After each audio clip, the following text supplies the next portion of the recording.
This video is brought to you by AH Anime Store. AH Anime Store sekarang ada menawarkan promosi New Year Sales. Bermacam-macam desain hoodie yang ditawarkan seperti One Piece, Naruto, Demon Slayer dan Tokyo Revengers. Apa yang menarik kali ini, setiap pembelian akan diberikan RM5 off. Hanya masukkan kod ini semasa check out. Promosi ini start dari 30 hari bulan 12 sehingga 10 hari bulan Januari sahaja. Apa tunggu lagi guys? Jangan lepaskan peluang keemasan ini. For more information, aku tinggalkan link AH Anime Merch di ruangan description di bawah.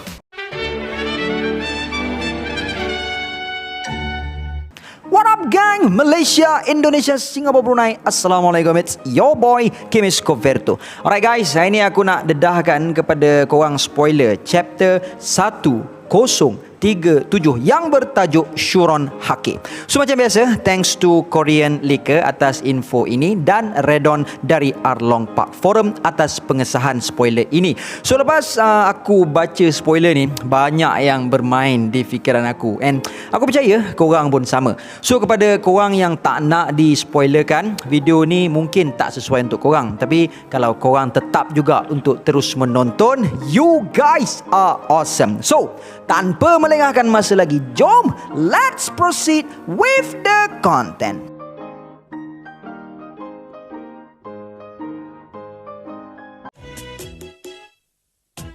Beracap rambutan, dilihat hijau sejak tahun 1983. So daripada spoiler yang kita dapat, hanya ada 4 scene sahaja yang difokuskan, dan dalam chapter 1037 nanti nampaknya scene tidak hanya memfokuskan hanya kepada what is going on in Onigashima sahaja, but di luar Onigashima as well, which is menceritakan berkenaan ahwal yang sedang berlaku di Flower Capital, pertarungan penentuan antara Luffy menentang Kaido, sedikit sorotan ke arah Gorosei, dan yang keempat sorotan ke arah kapal World Government yang sedang menuju ke arah Wano. So based on spoiler yang kita dapat, dalam chapter 1037 nanti kita akan didedahkan berkenaan suasana perayaan Fire Festival mula untuk berakhir. Kemudian scene beralih ke arah pertembungan antara Luffy menentang Kaido. Kita dapat melihat selain dari mode Dragon, hybrid Human Dragon dan mode Human, Kaido juga ada satu lagi mode yang dinamakan sebagai Drunken Kaido. So dalam pertarungannya menentang Luffy nanti, Kaido akan meminum sake. Shuron Hake adalah teknik terbaru yang Oda perkenalkan kepada kita dalam mod Drunken Kaido itu. So nampaknya Kaido juga ada kemampuan Rock Lee dalam pertarungan dia. So sake yang diminum Kaido itu membuatkan emosi Kaido menjadi sangat-sangat celaru. Ada emosi marah, itu menangis, lepas tu sedih. So perkara ni memang kita dah sedia faham dah bukan? Kaido ni bila dah mabuk macam-macam keluar perasaan dia. Sebab tu kita boleh tengok sebelum ni Kaido menangis macam budak-budak lepas dia mengetahui berita Doflamingo ditewaskan.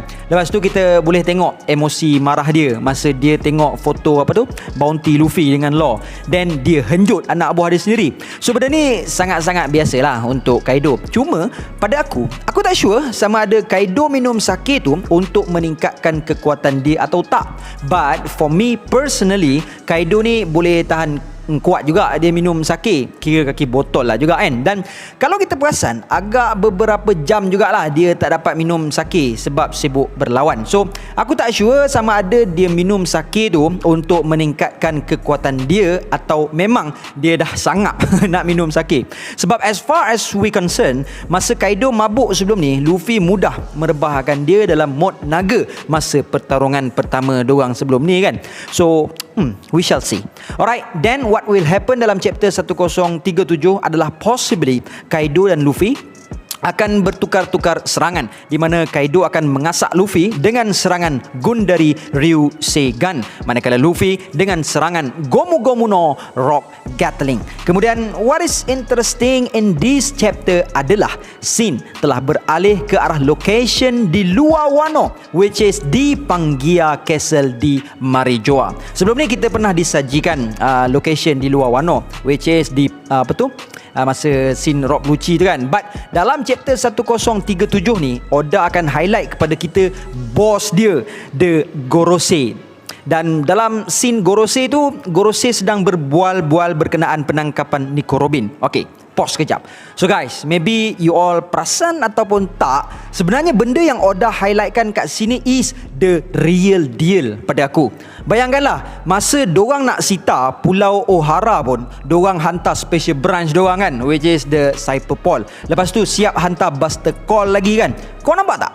Dah lah O'Harian tu dorang tu bukannya fighter pun. Dorang tu pengawas pusat sumber je pun. Ini pula Robin duduk dalam geng Lanun, and bukan sebarang geng Lanun. Lanun yang merempuh runtuh Enies Lobby, Lanun yang dikenali sebagai the worst generation, Lanun yang dikenali sebagai the Goko, Lanun yang dikenali sebagai anak kepada the worst criminal. So korang boleh nampak gambaran kan apa yang bakal menanti Mugiwara Pirates lepas ni. Sedangkan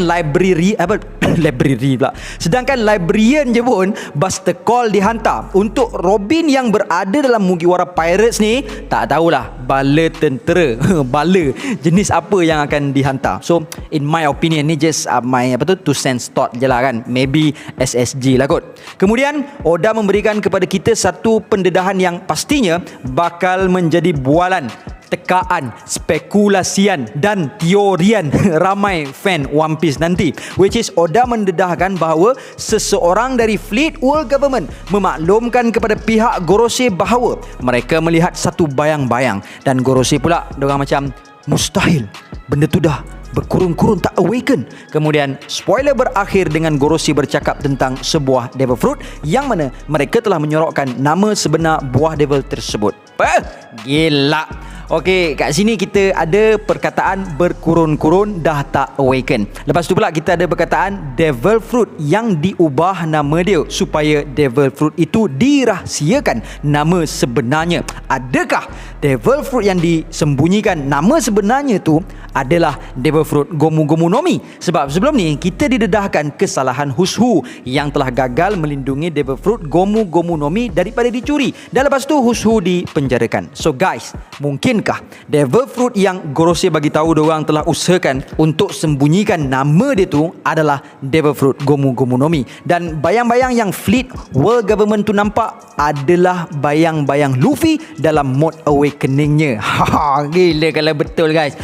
Gila. Tapi hujah aku ni based on permainan kata-kata ataupun perkataan yang disediakan dalam spoiler ni je lah kan.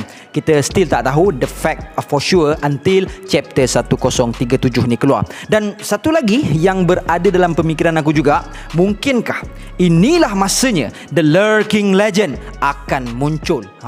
Maybe diorang datang dengan naik satu kapal yang bapak lama gila tak muncul-munculan, macam contohlah kan, macam Flying Dutchman ke, dak pun Bahtera Noah ke kan. Gila kalau macam tu. Ataupun satu lagi spekulasi meliar aku ni adalah makhluk yang Charlotte Lola pernah nampak masa kat trailer bak dulu tu. Ini pun tak kurang gila juga ni Prota.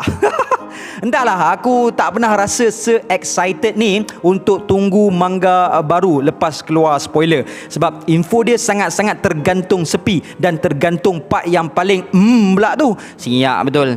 Tak boleh tidur malam ni. So guys, that's all I have untuk perkongsian kali ni. Please drop your comment berkenaan pendapat korang pasal spoiler 1037 ni. Okay? And jumpa korang dalam next content nanti. And until then my gang, there is no God except Allah. Assalamualaikum warahmatullahi